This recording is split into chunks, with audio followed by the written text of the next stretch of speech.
En 1967, un estudiante de instituto preguntó a su profesor de historia cómo fue posible que los alemanes hubiesen seguido tan fácilmente a Adolf Hitler. Lo que sigue es fruto de aquella pregunta. La pertenencia a un grupo es una de las necesidades humanas más básicas. Y para satisfacerla, somos capaces de pasar del bien al mal, de lo que sabemos correcto y solemos hacer, a lo que sabemos que está mal y no deberíamos hacerlo. Pero lo hacemos, porque el grupo nos empuja a ello.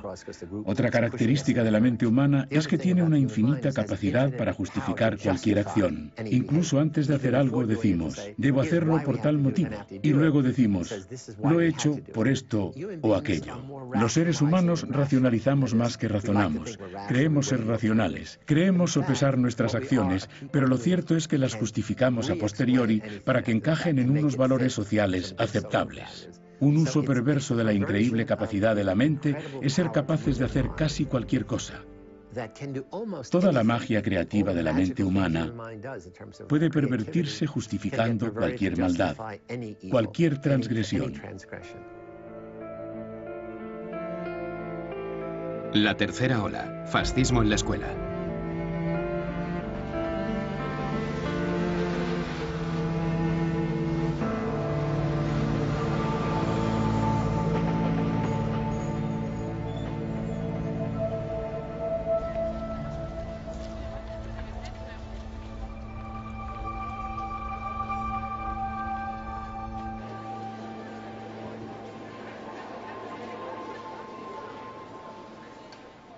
Señor Ron Jones, por favor, acérquese.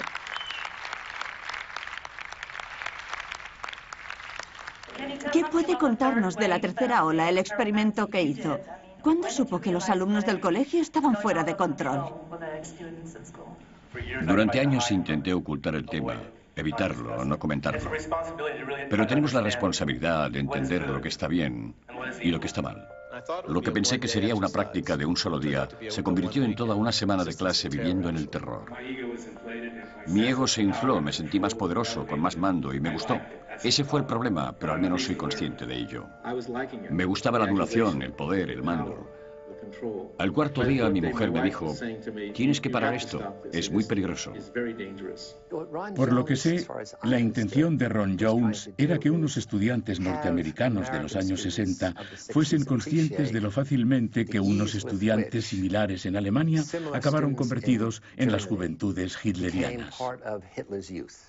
Di con algo que es parte de la naturaleza humana y su psique. ¿Por qué somos capaces de renunciar a nuestra libertad a cambio de la idea de ser mejores que los demás? Es una lección que todos debemos ver, escuchar y comentar. En Internet he visto páginas web que pretenden hacernos pruebas a los alumnos para comprobar si todos éramos normales. Y hay quienes se han creído la versión de ficción de la película y piensan que todos éramos unos chicos horribles, pero no es verdad. Creo que fue una experiencia fascinante y hace ya mucho que soy capaz de comentarla con mis amigos de clase.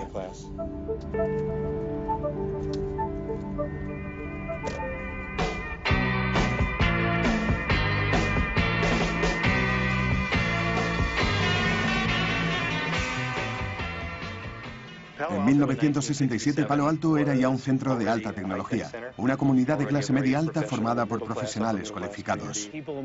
Por entonces, la gente se mudaba a Palo Alto para escolarizar allí a sus hijos. Crecimos dando por hecho que teníamos quizá las mejores escuelas del país. Los estudiantes tenían una conciencia social extraordinaria. Había mucha vitalidad, mucha actividad y una tendencia al compromiso con la sociedad y con los problemas del momento que yo no había encontrado antes de ir a vivir a Palo Alto. Recuerdo que cuando vino John Fitzgerald Kennedy a la ciudad, su comitiva pasó junto a nuestro colegio y hubo mucho sentimiento patriótico. Pero se estaba librando la guerra en Vietnam, así que intentabas compatibilizar ambas cosas.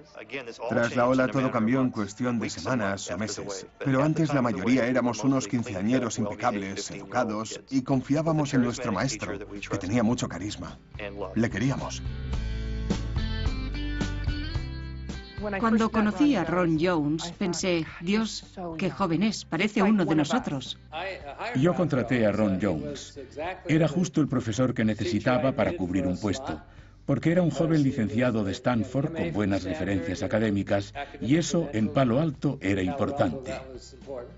El Instituto Caberly era estupendo, porque estaba cerca de la zona este, donde la población era bastante ecléctica y tenía fama de ser una escuela muy innovadora.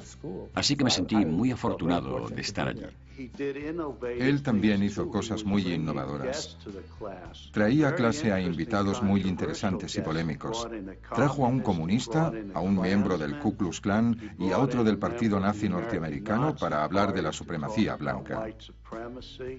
Siempre mostraba los diferentes enfoques de cada cuestión. Cuando estudiamos la guerra de Vietnam, nos hizo escribir 10 argumentos en contra. No intentaba estar por encima de uno. Yo diría que Jones tenía la capacidad de enseñarte desde tu lado. Nos dijo que hacía simulaciones, y vi que era eso a lo que se dedicaba. Le gustaba que experimentásemos las cosas en carne propia. Siempre era emocionante. Un día llegabas y te encontrabas los pupitres en fila, y al siguiente estaban esparcidos por toda el aula. Tenía presencia escénica. Yo entonces no sabía que también era actor, escritor y guionista, pero se ponía al frente de la clase como un actor experimentado.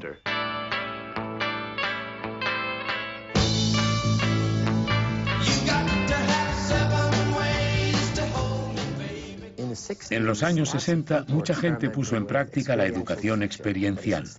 A diferencia de la educación didáctica, en la que el profesor llega y te cuenta lo que sabe, en esta se crean escenarios, situaciones en las que los alumnos participan. Pensé que si los alumnos podían sentir algo y trabajar sobre esa base, era mejor que limitarme a leerles algo, y por eso intenté desarrollar simulaciones. Aquí en el Instituto Caberly, en marzo de 1967, cuando estábamos en 10º curso y teníamos 15 años, el señor Jones nos daba clase de historia contemporánea. Este mes el tema era el mundo antes de la Segunda Guerra Mundial y en especial la Alemania de entonces. A menudo no sabíamos bien a dónde iba a llevarnos Ron Jones cuando ponía en práctica sus métodos de enseñanza.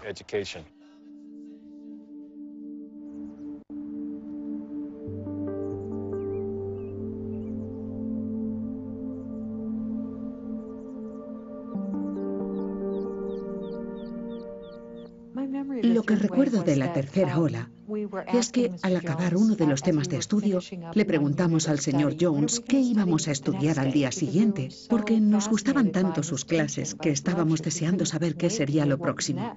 Sonará raro, pero es que su forma de enseñar era excelente, muy dinámica.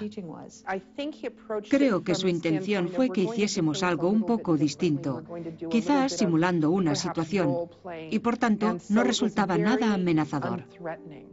Recuerdo que nos dijo, y así lo comentamos los compañeros, que si hacíamos lo que nos pidiera, nos pondría a todos un sobresaliente. Debía sacar buenas notas para entrar en la universidad y había que tomar clases opcionales. Tenías que asistir a esa clase. La alternativa era ir a estudiar a la biblioteca y yo pensaba que allí uno solo pillaba enfermedades.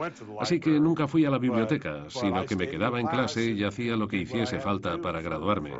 La cosa era así de sencilla. Nos dijo que pondría un sobresaliente a los miembros activos del partido, pero solo un aprobado a los miembros pasivos. Si intentábamos rebelarnos y fallábamos, nos suspendería, pero si nuestra revolución tenía éxito, sacaríamos sobresaliente.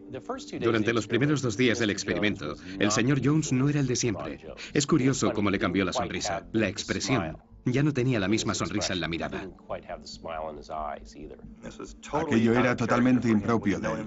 Le conocíamos desde hacía 6 meses, medio curso, y siempre estaba sonriendo. Tenía mucho carisma y era muy divertido. Así que cuando llegó y vimos que no sonreía, fue muy desconcertante. A veces salíamos del aula para estudiar algunos temas y otras hacíamos debates en mesas redondas, pero esa vez llegó con una idea muy estructurada. Despejé el aula, ordené los pupitres, quité los dibujos de las paredes, puse algo de música wagneriana, oscurecí la habitación y les mostré lo que es la disciplina. Bueno, a mí me gusta la música clásica y no recuerdo que nos pusiese a Wagner ni ningún músico alemán. Escribió en la pizarra un concepto, fuerza mediante la disciplina, diciendo que gracias a la disciplina y la práctica los atletas son capaces de hacer todo lo que hacen. Nos hizo sentar derechos, en vez de estar rempantingados como uno suele hacer en el instituto. Nos dijo que cuando uno se sienta derecho, puedes respirar más fácilmente y que si respiras mejor, puedes concentrarte más y responder con mayor concisión.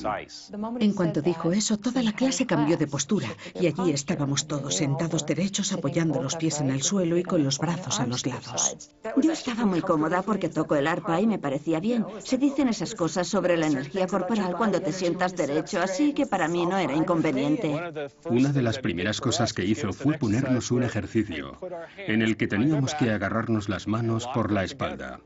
Teníamos que mirar fijamente hacia adelante y todos pensamos, vale, tiene gracia, puedo divertirme con esto. Me resultó fácil apuntarme. Está claro que la disciplina da fuerza. La cuestión es, ¿fuerza para qué? Luego quiso ver lo rápido que podíamos, romper filas fuera, volver adentro corriendo y quedarnos sentados muy quietos así, en lo que él llamaba sentarse en estado de alerta.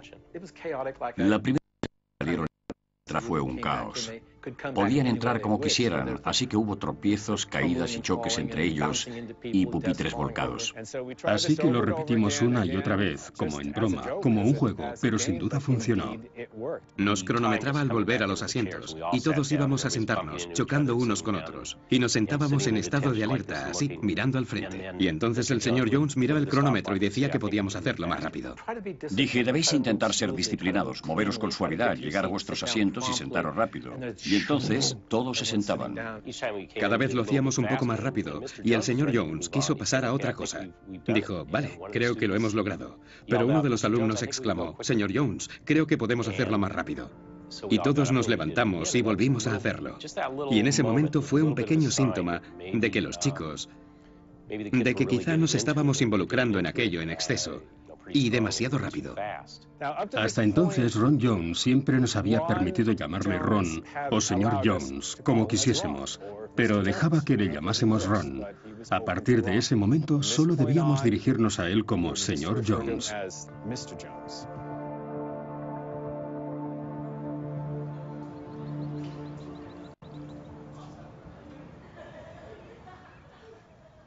Al entrar en el aula el segundo día, yo esperaba que la clase volviera a la normalidad y que habría algo de alboroto y comentaríamos lo del primer día.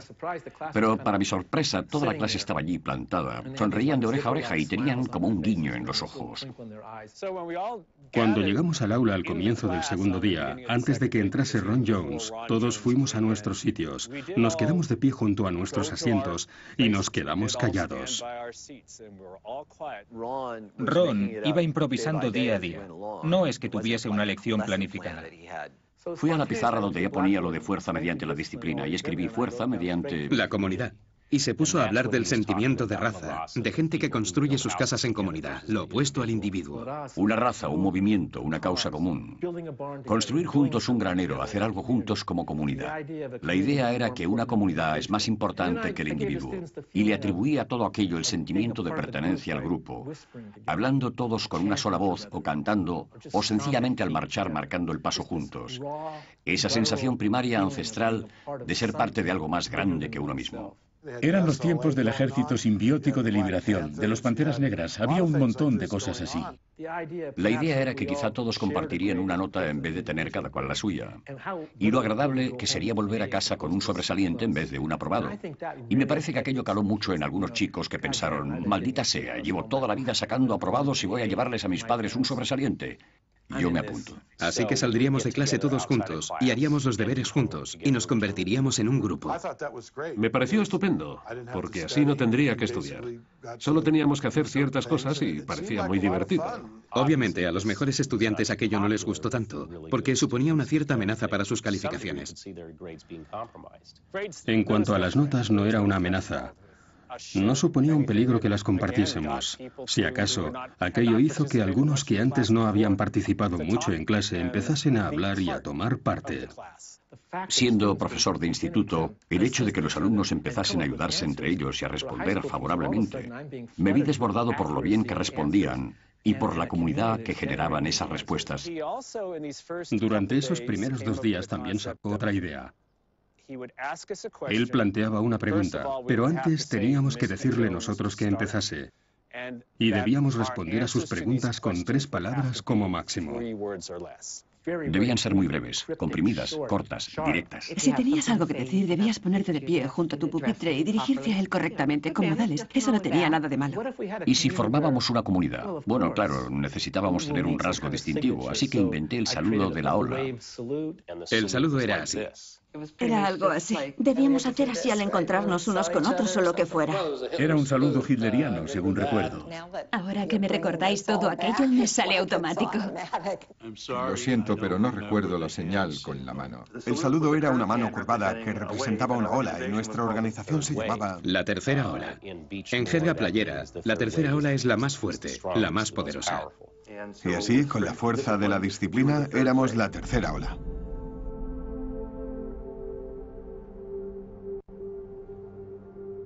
Nos hicimos unos carnets de la tercera ola. Una vez más fue casualidad. Abrí el cajón de mi mesa y tenía un taco de fichas de archivo, así que las cogí y di una a cada alumno. Y nos dijo que todas las tarjetas estarían en blanco, salvo 3 que tendrían una X en rojo. La idea era que si tu tarjeta tenía una X roja, eras alguien un poco especial. Esos 3 seréis los informantes. Lo que recuerdo es que llegó a mencionar la palabra Gestapo. Me informaréis sobre cualquiera que no siga los valores de nuestra comunidad, les dije. Me refería al saludo cuando veías a otro miembro de la comunidad. Teníamos que saludarnos al cruzarnos por los pasillos y cuando nos encontrábamos unos con otros fuera del instituto. Si nos dio unos carnets, yo no conservo el mío. Nunca he visto ninguno, y al parecer ninguno de ellos ha sobrevivido. Este es el carnet de pertenencia a fuerza mediante la disciplina. Es el que creé para la clase. Y este es el que yo me hice. Me iba mucho la moda de colores psicodélicos de entonces. Solía pintarme con todo tipo de colores psicodélicos y por eso me hice un carnet como psicodélico. Otra regla era no reunirse en grupos de más de 2 personas, tanto en clase como fuera de clase o del instituto, e incluso en casa. Creo que no debíamos comentarlo mucho. Solo si teníamos un amigo de confianza podíamos hacer que se nos uniera. Me pareció muy peligroso que surgiese un movimiento en el que la gente no podía expresar lo que pensaba, lo que sentía. En cierto sentido, ni siquiera éramos libres de tener ideas propias. El caso es que repartió aquellas tarjetas. Y 3 personas recibieron las X rojas. Pero luego, según nos reveló el señor Jones, hubo más de 3 personas que delataron a otros. Yo soy muy dada a cuestionarlo todo y mira por dónde eso fue precisamente lo que hice. Creo que me puse en pie junto a mi pupitre y le pregunté al señor Jones por qué no podíamos decir lo que pensábamos, expresar nuestras opiniones, lo que pensábamos sobre la tercera ola. Y él me dijo, vete a la biblioteca el resto del semestre. Hizo cosas así. Recuerdo que eso mismo le pasó a alguien de mi clase. Mandó a la biblioteca a un conocido mío. En más de una ocasión expulsó a gente de clase. O estabas en aquello al 100% o no lo estabas. Así que si tenías la menor duda sobre algo de lo que él dijera y lo comentabas, te echaba. La gente desaparecía sin más, y como nadie podía hablar de ello, resultaba aún más misterioso. Y no les veíamos después de clase o al salir del colegio para poder preguntarles qué pasaba. Así que me fui a la biblioteca sintiéndome de lo más rechazada y marginada y realmente intimidada. Creo que tuve ganas de llorar. Fui tan cándida como para creer que él había dicho a todos los profesores que se haría una lista con nuestros nombres y que nos echarían. Así que tenía miedo de decirle a la bibliotecaria por qué estaba allí. Pero ella insistió, quería saberlo. ¿Qué haces aquí? Deberías estar en clase. Así que recuerdo que cogí aire y pensé, bueno, voy a contárselo y... Vale, puede que ella dé mi nombre, pero ya me han echado, ya he suspendido, así que, ¿qué más pueden hacerme? Aún así, me daba mucho miedo contárselo, pero empecé a contarle de que iba el movimiento, por lo que había podido ver en esos primeros días, y ella reaccionó alarmándose mucho.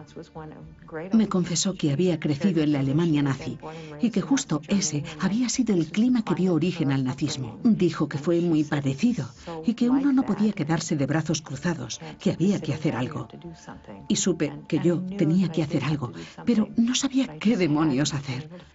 Y parte de mi problema era pensar en algo que pudiese hacer y que tuviese impacto, pero que pudiese hacerlo en secreto.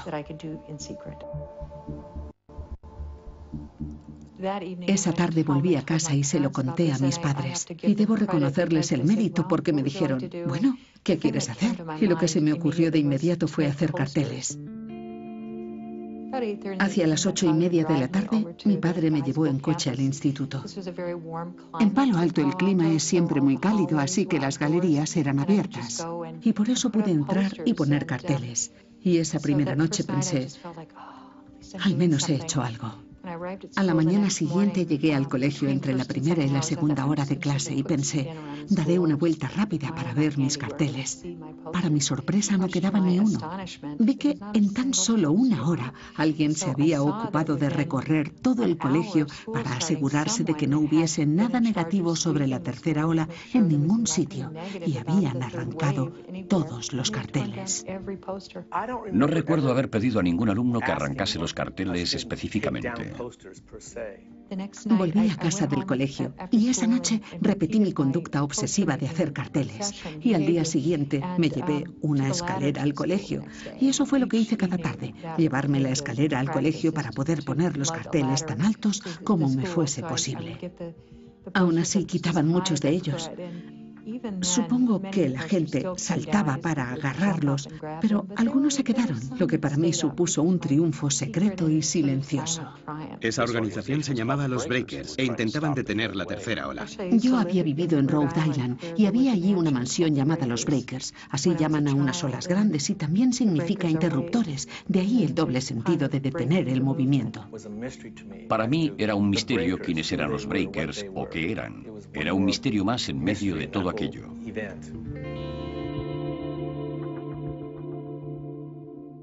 Al tercer día del experimento, el señor Jones llegó y escribió fuerza mediante... La acción, creo que era. Esa fue su lección para el tercer día. Todo lo que nos había contado los primeros 2 días sobre la fuerza mediante la disciplina y la fuerza mediante la comunidad no valía de nada, a menos que fuese acompañado por la acción. Empezamos a hacer carteles, sobre todo porque a mí me interesaba el arte. Ese fue un motivo. Dije que podía ocuparme de esa parte del experimento. La gente recortaba letras de revistas, pegaba cartulinas, y luego él las colgaba todas en una pared de la clase. Había unos nuevos folletos que teníamos que distribuir. Él quería que saliésemos por ahí a hablar de aquello. Se colocaron unas mesas en las galerías, y los miembros de la tercera ola de la clase del señor Jones intentaban que otros alumnos se apuntasen. Me llamo Rick Schloss. Era alumno de último curso en el Instituto Caverly en 1967. Un día entre clase y clase, al pasar por la galería, me encontré una mesa como esta, con 2 chicos detrás. Había un cartel en la pared en el que ponía la tercera ola. Debajo ponía fuerza mediante la unidad. Entonces uno de los chicos vino a mi lado de la mesa y me preguntó si quería apuntarme a la tercera ola. Yo no había oído hablar de... no tenía ni idea de lo que era. Y cuando se lo pregunté me dijo, fuerza mediante la unidad. Eso fue todo lo que pudo decirme. Les volví a preguntar, entonces, ¿qué es lo que defendéis? El otro chico respondió, fuerza mediante la unidad. Repetían constantemente aquel mantra sin decirme de verdad de qué iba aquello. Entonces contesté, no me interesa. Y ya iba a marcharme cuando, al dar el primer paso, el otro chico rodeó la mesa, sacó un pequeño cuaderno de espiral y un lápiz, y resulta que quería saber mi nombre. Me negué a dárselo. El otro chico empezó a acercarse como si aquello fuese a acabar en trifulca. Para entonces yo ya estaba dispuesto a pelear, porque parecía que íbamos a darnos de puñetazos aquí, en mitad de la galería. Llegué a presenciar alguna pelea por la tercera ola y la gente estaba cada vez más exaltada. En ese momento, yo solo sentía que estábamos en el bando correcto y que la gente que provocaba las peleas estaban en el equivocado, que no se daban cuenta de que lo que hacíamos no era nada malo, sino algo con mucha energía, muy excitante y con muchos propósitos. Así que cuando supe que otros alumnos se peleaban con los miembros de la tercera ola, me pareció que no sabían lo que estábamos haciendo y que si lo supieran querrían unírsenos. Era reportero del periódico del instituto, el Catamount, y quería informarme sobre la tercera ola. Pregunté a la gente y nadie me contaba nada, hasta que me acerqué a preguntarle a la bibliotecaria. Y ella me dijo que hablaría del tema la semana siguiente. Y nunca he contado esto, ni a mi madre. Pero ese jueves, 2 miembros del club entraron en la oficina de periodismo y me sacudieron hasta dejarme sin aliento. Y me dijeron que no escribiese sobre aquello. Hacia la mitad de aquella experiencia de la tercera hora, decidí pasarme por la clase durante la quinta hora, solo para ver qué estaba pasando allí, y me quedé conmocionada al ver que solo quedaba sitio para estar de pie. El aula estaba abarrotada. Quienes no encontraban asiento se peleaban por un hueco para estar de pie. Era increíble y siempre había gente a la puerta esperando para entrar.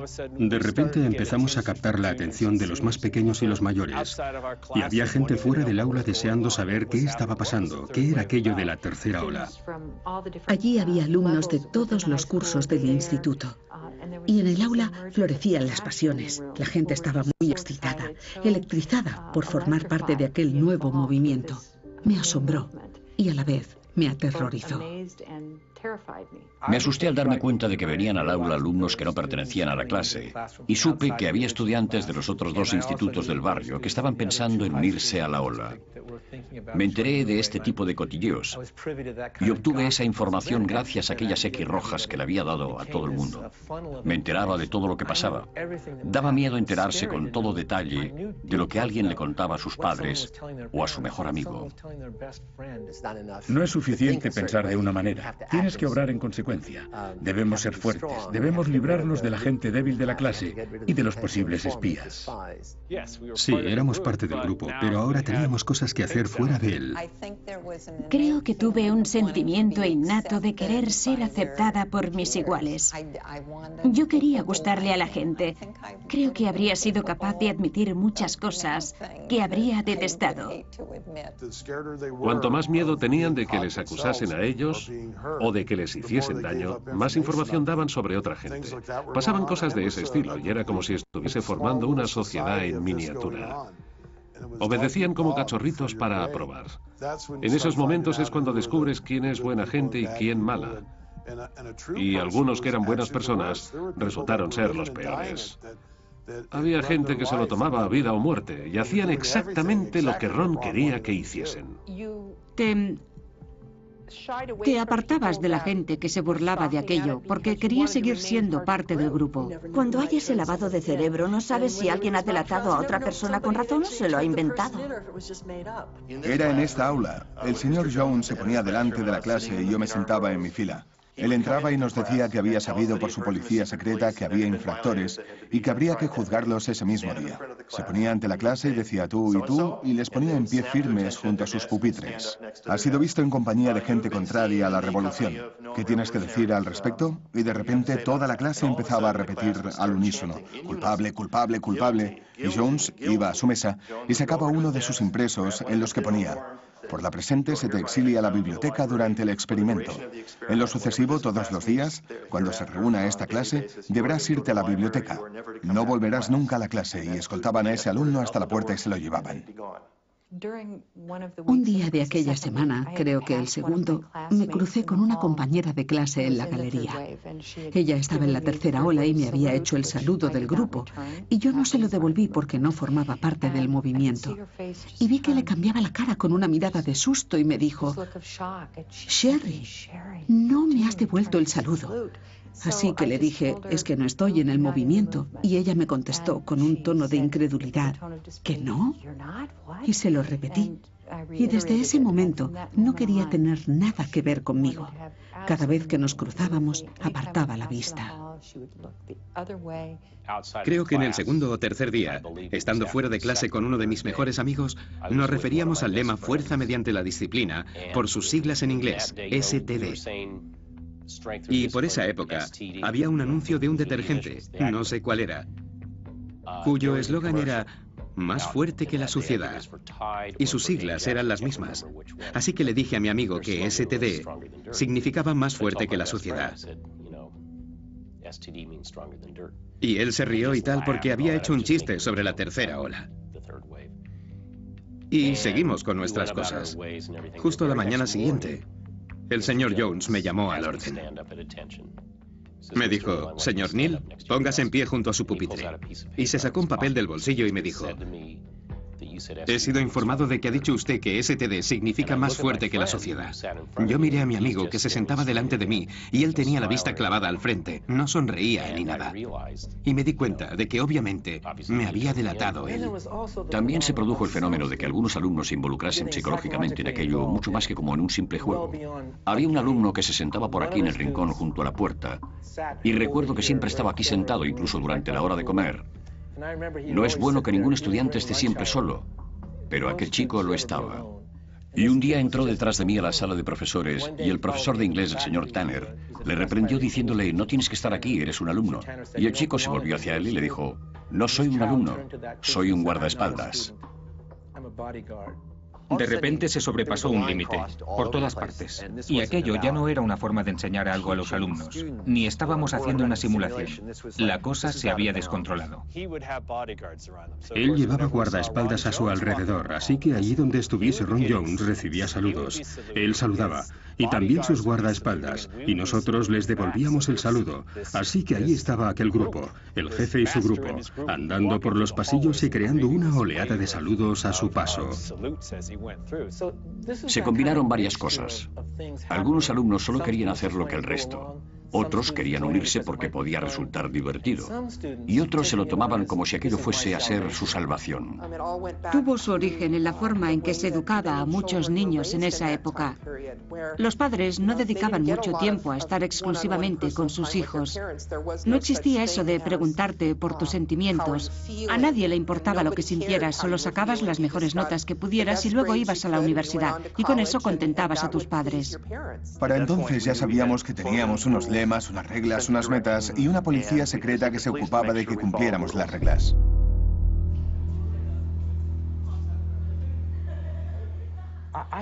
Recuerdo que saquearon el aula, creo que el cuarto día. Empezaron a pasar cosas raras en el colegio, su aula fue destrozada. Yo no hice nada para que destrozasen el aula, pero la llené de carteles. Pegué carteles en todos los escritorios y escribí en la pizarra. Cuando digo que la saquearon, quiero decir que alguien entró y arrancó todos nuestros carteles. Pero eso pasó muchas veces. Arrancaban los carteles y los volvíamos a poner. El único tema de conversación entre los alumnos aquel día fue: ¿has oído que alguien ha entrado en el cuartel general de la tercera ola? Yo pasaba por las galerías y oía a la gente hablar de ello junto a sus taquillas y no tenían ni idea de quién podía haberlo hecho. Me entró mucho más miedo porque me pareció que si alguien descubría lo que yo había hecho, el peligro sería mayor.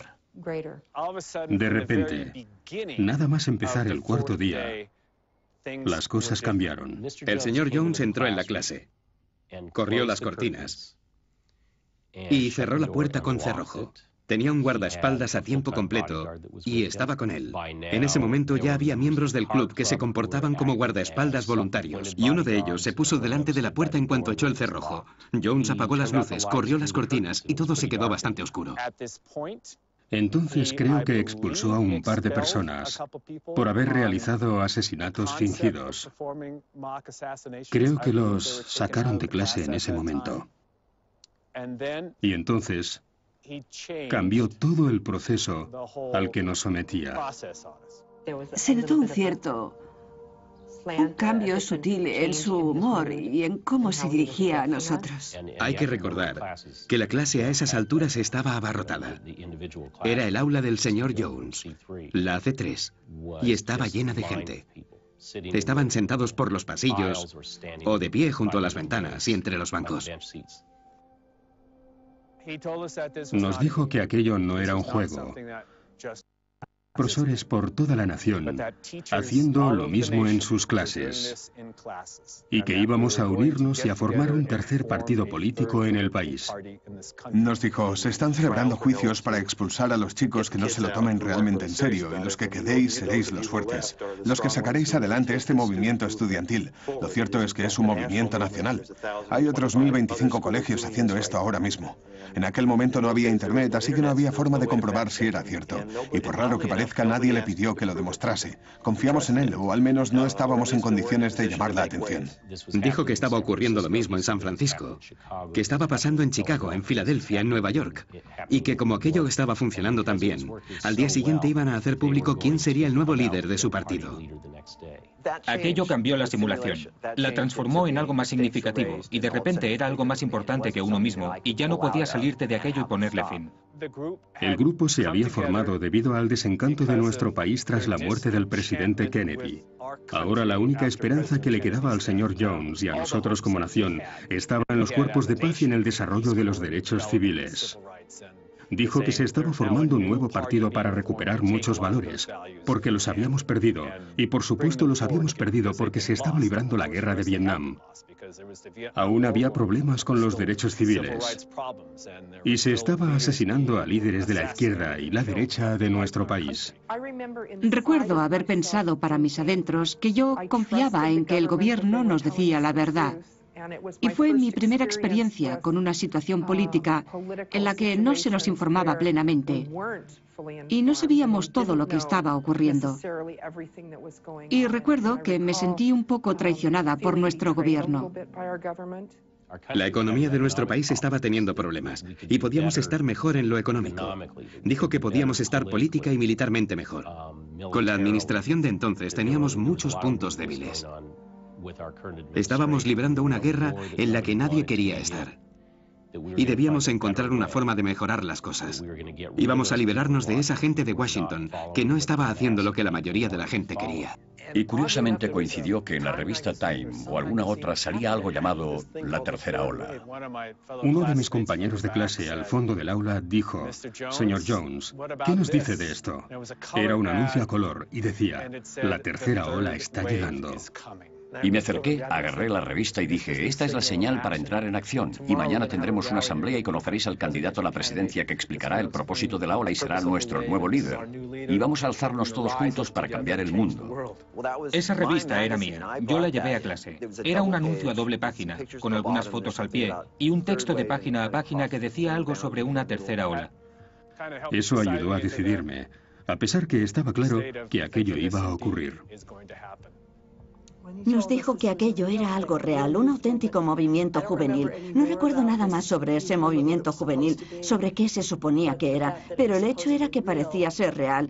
Y si así era como iba a funcionar, yo no quería participar en él, y no lo hice. Recuerdo que en ese momento me sentí muy asustada y muy desamparada, y que me pregunté qué podíamos hacer. ¿Se podía hacer algo?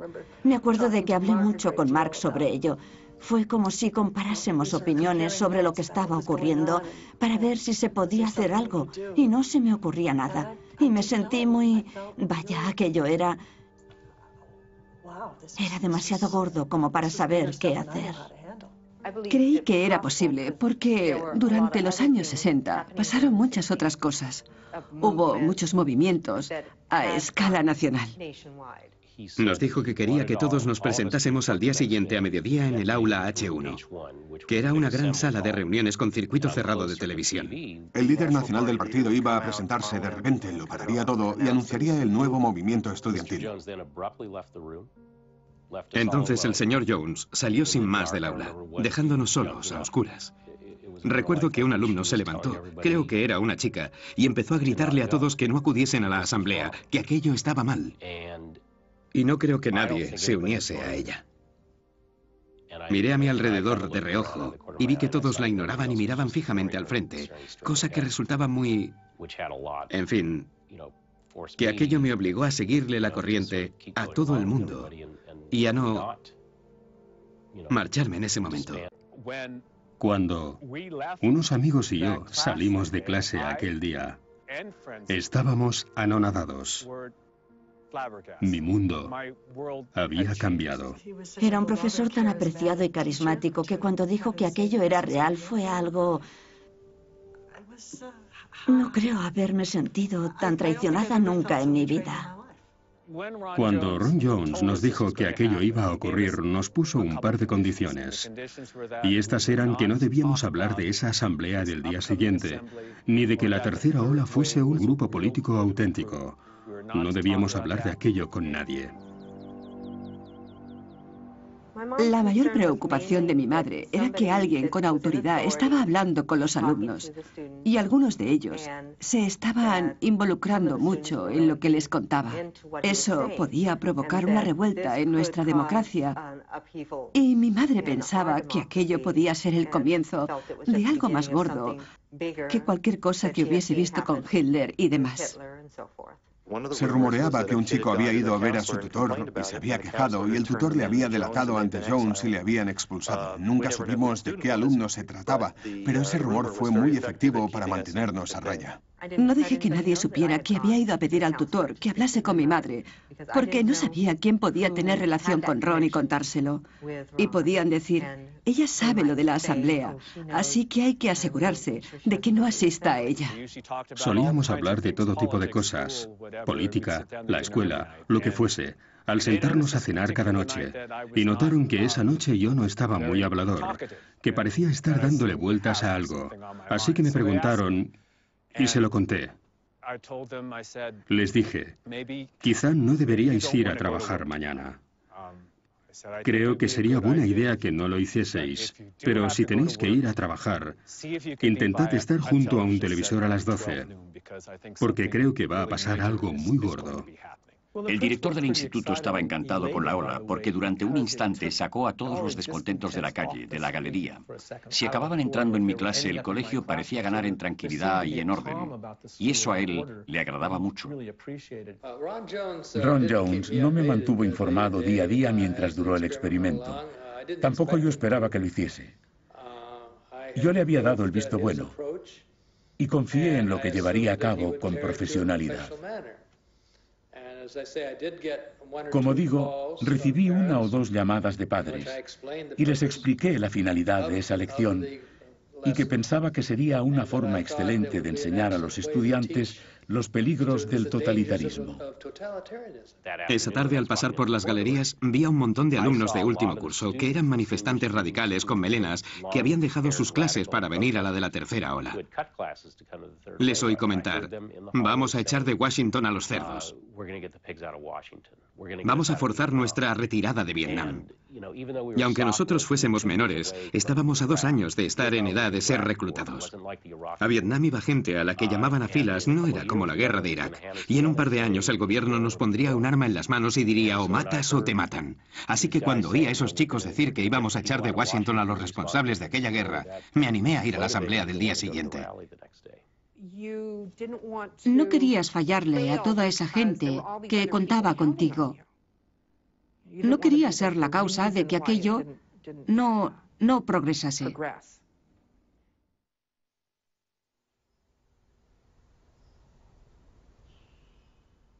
Cuando entramos esa mañana a nuestra clase no había ningún profesor. Y nos quedamos todos preguntándonos qué iba a pasar.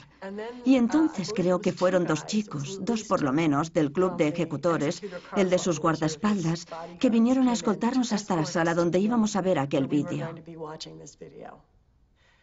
Y yo no lo había planeado ni nada, pero me puse en pie y le pedí a todo el mundo que no fuese, porque aquello no estaba bien. Y ellos apuntaron mi nombre y recuerdo que pensé, ay Dios mío, ¿qué he hecho? Pero solo hubo otra chica que no fue, Ginny, que se sentaba justo delante de mí. Y yo no podía creerlo, porque todos se fueron de verdad a ver aquella asamblea. Y me disgusté mucho conmigo misma. Recuerdo que tenía palpitaciones y me quedé allí sentada con Ginny, mirándonos una a otra pensando, ¿qué hacemos ahora? Pero ella se volvió hacia mí y recuerdo cómo me miró y lo agradecida que parecía. Creo que estaba muy contenta de que alguien hubiese dicho algo, porque no creo que ella quisiese ir, pero quizá no habría sido capaz de quedarse de haber estado ella sola. Tampoco querías quedarte al margen, querías ver lo que estaba pasando. Yo pensaba que de verdad iba a ocurrir. Lo creí. Confiaba en Ron Jones. Creí que lo que nos había dicho era verdad. No me sentía a gusto, de verdad que no, porque algo muy grave iba a ocurrir. Cuando llegó la hora de ir al aula H1, yo aún no estaba seguro de hacerlo. Entré en el aula H1 y allí había gente. Me asomé a ver y creo que allí ya había como 200 estudiantes. Calculo que habría unos 200. Quizá fuesen menos. Solo sé que aquello estaba lleno. Se había corrido la voz y había fotógrafos sacando fotos a todos los que estaban allí. Le hacían fotos a él y a sus guardaespaldas, y a toda la clase. Y recuerdo que desde arriba, donde yo estaba, podía verlo todo, y Ron estaba en medio. Se apagaron las luces y la sala se quedó en silencio. Había guardaespaldas junto a las puertas, y como vi que todo el mundo estaba allí y la cosa había ido a más, me decidí a entrar. Y me senté. Y fue como si no fuese a pasar nada. Entré en el aula H1. Y recuerdo que el señor Jones estaba delante de la clase y todo el mundo estaba cómodamente sentado, creo. Entonces él dijo, mostremos a todo el mundo hasta qué punto estamos entrenados. Y nos ordenó que nos levantásemos y nos pusiéramos firmes. Y todos dijimos al unísono, fuerza mediante la disciplina, fuerza mediante la comunidad, fuerza mediante la acción. Y empezó en un tono suave, pero fue subiendo y subiendo cada vez más alto, hasta que todo el mundo estaba gritando al unísono aquel mantra. Y los fotógrafos no paraban de sacar fotos. Eran fotógrafos que yo no había visto nunca. Supuse que eran de revistas y periódicos de toda la península. Y entonces el señor Jones hizo que nos sentásemos en estado de alerta, en espera del líder del partido, y delante de la clase había un televisor. Probablemente era una pantalla de 19 pulgadas, y él nos dijo que el líder del partido iba a aparecer en cualquier momento, y salió de la habitación dejando el televisor encendido, pero solo se veía ruido blanco. Sus guardaespaldas salieron del aula, y también los periodistas, y allí se quedó toda aquella gente mirando la nieve de la estática de un televisor. Y ya eran las 12 en punto. Mirabas a tu alrededor y de repente Jones ya no estaba allí y empezabas a asustarte. No estaban los guardas ni Jones y en la pantalla solo había estática. Miré a mi alrededor y solo vi caras largas, todo el mundo mirando como zombies a la pantalla, esperando a que pasase algo. Aquello era como una olla a presión y todos sentimos que algo no iba bien. La tele no funcionaba, el profesor no estaba, los guardas se habían ido y los alumnos nos habíamos quedado solos allí sentados. Todos se quedaron como muertos. Y yo... Mi mente saltó. Saltó acordándose de algo como los judíos en un campo de concentración. Nos habían contado que los llevaban a una sala a ducharse, cerraban las puertas, echaban unas pastillas por las tuberías de arriba y... Pensé que estábamos atrapados. Me entró el pánico. Me puse de pie y dije, yo voy a salir como alma que lleva el diablo. Nos entró el pánico. En mi caso pensé, hay algo que no va nada bien. Tengo que salir de aquí. Solo recuerdo que Steve Conillo y yo salimos corriendo. Y corrimos hacia las puertas. Estaba totalmente convencido de que estarían atrancadas. Así que fui a la puerta de atrás tan rápido como me permitió el pánico. Salí de allí a toda mecha. Cuando ya tenías un pie dentro y otro fuera, se encendieron las luces. Y allí estaba el señor Jones, de pie al fondo de la sala, y encendió las luces. Y fue andando lentamente hacia la parte de delante, y parecía conmocionado. Aún recuerdo el silencio estremecedor de la sala, era casi como una sauna. Fue caldeándose más y más a medida que el líder aquel no aparecía. Y entonces, para romper aquella tensión, hice que los alumnos susurrasen nuestros lemas. Fuerza mediante la disciplina. Fuerza mediante la comunidad, fuerza mediante la acción. Y recuerdo que cada vez lo decían más alto, sentados en posición de alerta, con los pies pegados al suelo y las espaldas derechas, gritando, fuerza mediante la disciplina, fuerza mediante la comunidad. Y allí estaba el televisor parpadeando mientras los alumnos esperaban que apareciera ese líder. Y no se veía nada, solo aquella estática. Alguien gritó, no hay ningún líder del partido. En ese instante puse en marcha aquel vídeo y se vio a Hitler y el holocausto y cadáveres y ojos vacíos y el horror.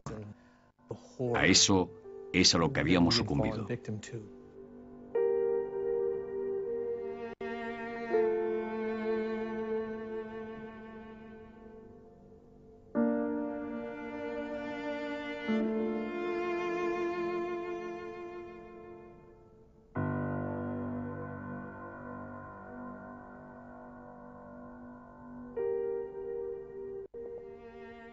Se sentó en su silla y se limitó a decir: lo que he presenciado durante la última semana y media, o una semana, o lo que fuera, lo que he presenciado me ha puesto realmente enfermo.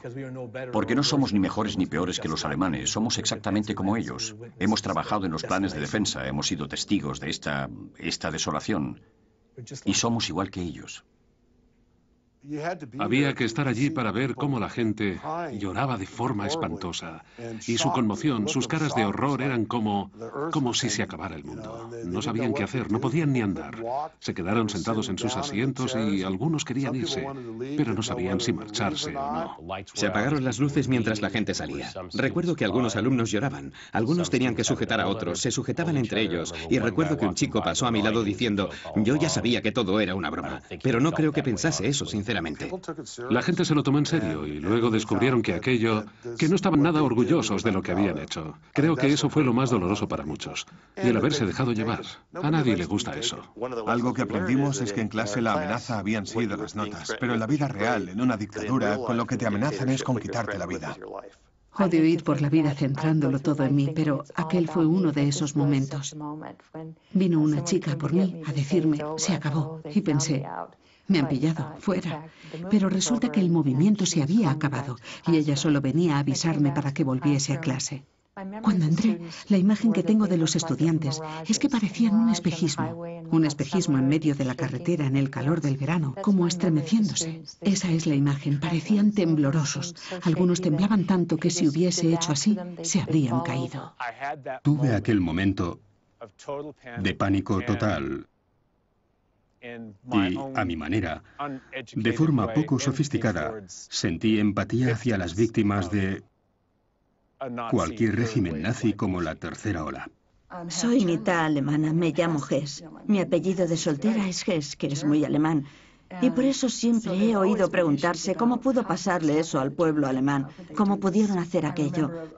Recuerdo que cuando era niña, un niño judío de mi vecindario nos hacía pasar muy malos ratos, diciendo que los alemanes podríamos haber hecho algo, que podrían haber puesto algún freno, porque daba la impresión de que podría haberse hecho algo, de que deberíamos haber hecho algo. Y aunque mis abuelos nacieron aquí, yo aún tenía metida en el cuerpo la sensación de que ser alemán tenía algo de vergonzoso, debido a todo lo que había ocurrido sin que los alemanes lo impidieran. Y resulta que aquí estábamos, después de haber estudiado la historia reciente y sabiendo lo que había pasado, y parecía que estaba pasando otra vez. Dios mío, ¿cómo era posible? Una vez terminada la tercera ola, no se comentó mucho lo experimentado por los alumnos. 2 días más tarde, la clase pasó al siguiente tema: Vietnam. Sherry nunca ha perdonado del todo a Ron por cómo puso en práctica la ola, y opina que sus métodos carentes de ética supusieron un quebrantamiento de la confianza entre alumnos y profesores. 2 años después del experimento, y pese al ferviente apoyo del alumnado, Ron Jones fue retirado de su cargo, cosa que le impidió practicar la enseñanza en escuelas públicas. Desde entonces se ha dedicado a la enseñanza de alumnos con necesidades especiales en San Francisco.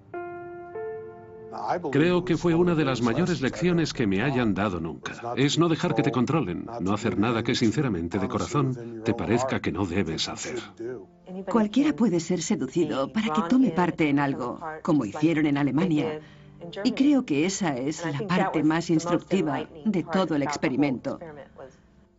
Que no somos distintos de cualquiera. La gente demasiado fiel a una causa, o los que siguen a un líder carismático, me resultan sospechosos, y más después de aquella experiencia.